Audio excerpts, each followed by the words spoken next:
Çalgı vurur pencereden, bacadan dağlar kaşımış. Yolcum üşümüş, nasıl edem ben? Uykusuz mu kaldın dünkü geceden? Neyden geceden? Uyan uyan yar, sinene sar beni. Dağlar kaşımış, yolcum üşümüş, nasıl edem ben? Uyan uyan yar, sinene sar beni. Dağlar harami, açma yarami, perişanım ben.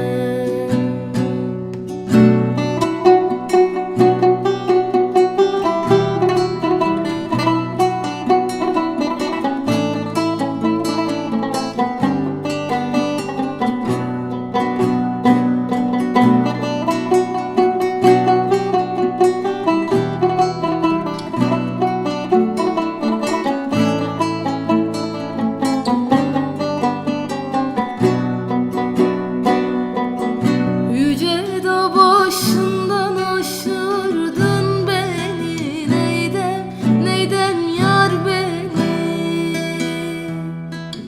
Tükenmez dertlere düşürdün beni.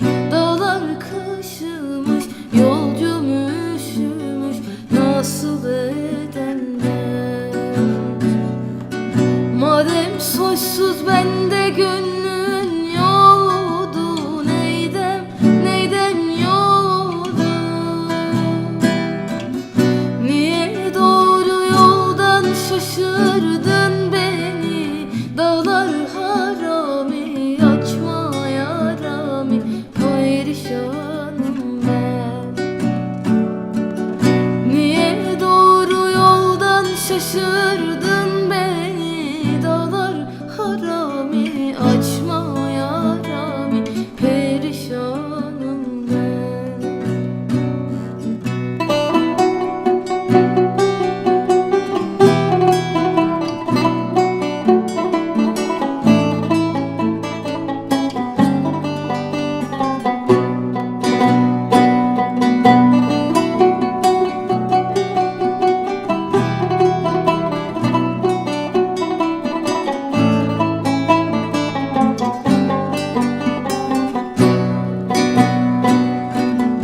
Aşağıdan gelir eli boş değil, neyden boş değil?